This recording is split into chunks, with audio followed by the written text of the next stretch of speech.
dealing every day with the Mediterranean Sea and its problems. Hello, good morning. Thank you for this kind invitation today. Thank you for the very nice presentation. And I really would like to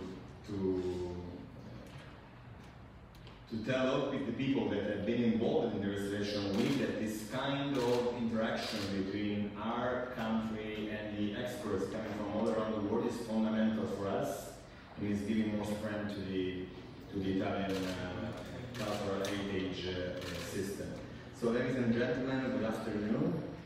I'm really pleased to be with you today at the headquarters of the Italian Trade Agency for this conference which represents the closing event of the Restoration Week, a tour across some of Italy's most relevant cities when it comes to safeguarding the cultural heritage. The Ministry of Foreign Affairs is fully engaged in supporting this kind of endeavor, and so are both our trade agency and Restauro, the association representing the Italian companies in the restoration sector. And I would like to thank them both for this gathering of international experts who had the opportunity to meet and deepen their understanding of the latest Italian techniques directly from our enterprises operating in the most important restoration sites of the country. This time around, in fact, the Restoration Week has taken place in the artistic locations that sadly were hit by an earthquake in the summer of 2016, such as those in Amatrice, L'Aquila, and Santo Stefano di Sestagno. All of the sites listed are part of restoration projects, both creative and environmental ones. As a final destination for the tour, we picked Rome in order to visit timeless, artistic and rigid sites, which are currently undergoing architectural renewal, sustainable reconstruction, and all other kinds of qualified interventions by Italian companies specialized in the safeguarding of our historical and natural heritage. In the past few days, I believe that all our friends coming from abroad were provided with many interesting occasions to discover successful examples of renovation projects. Some accomplished already, while others are still work in progress. We wanted to show you, on one end, the result of these projects, the quality of it, and on the other end, the way the quality is attained by our most experienced companies who have long been in the business of restoring beauty and rebuilding value. The competence required to operate in this sector cannot be acquired from one day to another. The whole set of professional skills and very specific know-how must be developed, so as to ensure reliability. Italy has grown a significant national tradition in this area, earned throughout the decades, initially because of our renowned cultural and artistic heritage, which calls for continuous actions and care in order to be preserved and appreciated.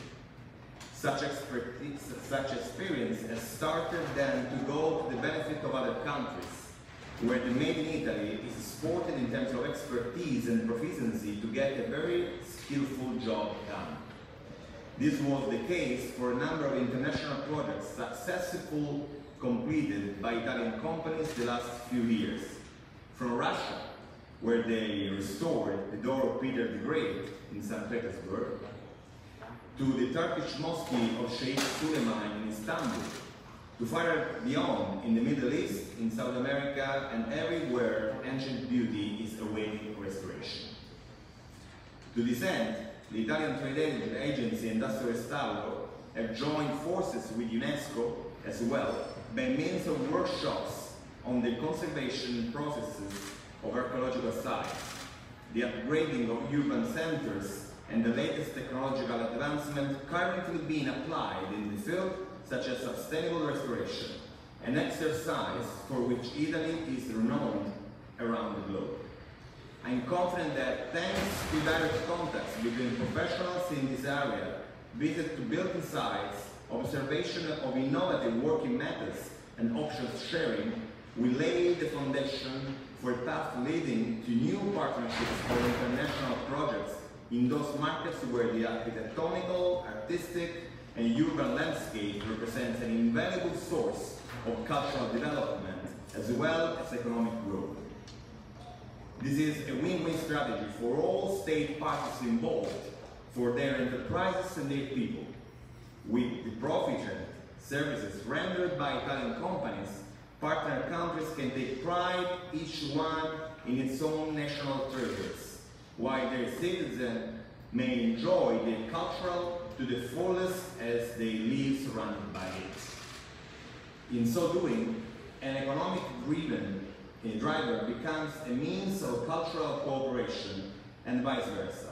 Culture drives more and more trading services in a virtuous and sustainable cycle with a positive ripple effect from tourism to job creation and so on.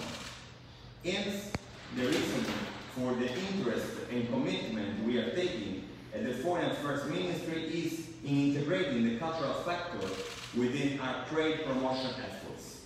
Since 2020, as the result of a long due institutional restructuring, the Farnesina, as we call the Italian Foreign Office, took over from the Ministry of Economic Development the responsibility to endorse trade relations and to assist Italian companies wishing to open up to foreign markets. Action taken and public support offered in this regard are not limited to trade in goods. On the contrary, they aim at making globally accessible those services that, in order to be properly performed, come to rely on highly professional skills. This happens in many technical sectors beyond commodities and production industries. One sector where the need for Italian expertise is most wanted appears to be linked to our restoration designers and our enterprises specialized in the conservation of cultural and environmental beauties. So, given the widespread and deserved reputation of Italy in the restoration sector, just like in every other area of Italian specialty, and above all the famous triad, fashion, food and furniture, our government is implementing a great plan for promoting the renovation industry in the world. The project is called Restoration Made in Italy. It has a 2-year duration and is organized in multiple phases, some of which take place in Italy while others abroad. It consists of a series of initiatives to encourage the knowledge and use of Italian worth in safeguarding the heritage.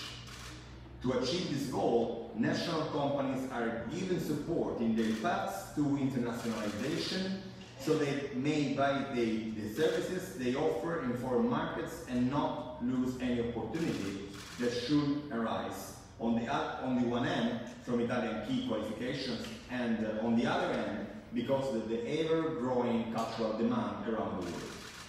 Many countries, in fact, have now understood the value of their cultural resources and come to see them as a fundamental component of economic growth and development. Unfortunately, because of the pandemics, the calendar of events originally planned in partnership with some of these countries has to be rescheduled. But the Restoration Week ending today represents the best kickoff of the program. Within the legislative framework set up to provide a public response to the current crisis and by acting to establish a synergy between the Italian government and the private sector, we count on achieving a greater degree of internationalization for our companies, especially those in the most promising areas for us, such as the restoration sector. In these years to come, we believe that Italian enterprises will maintain their leadership in this field, involving all actors interested in the business of culture, with a reliable guide to bring to completion their restoration projects, thus promoting also the quality of the traditions for which Italy is much appreciated worldwide. I am very proud to be here today with you, and I thank you all for your attention. Thanks a lot.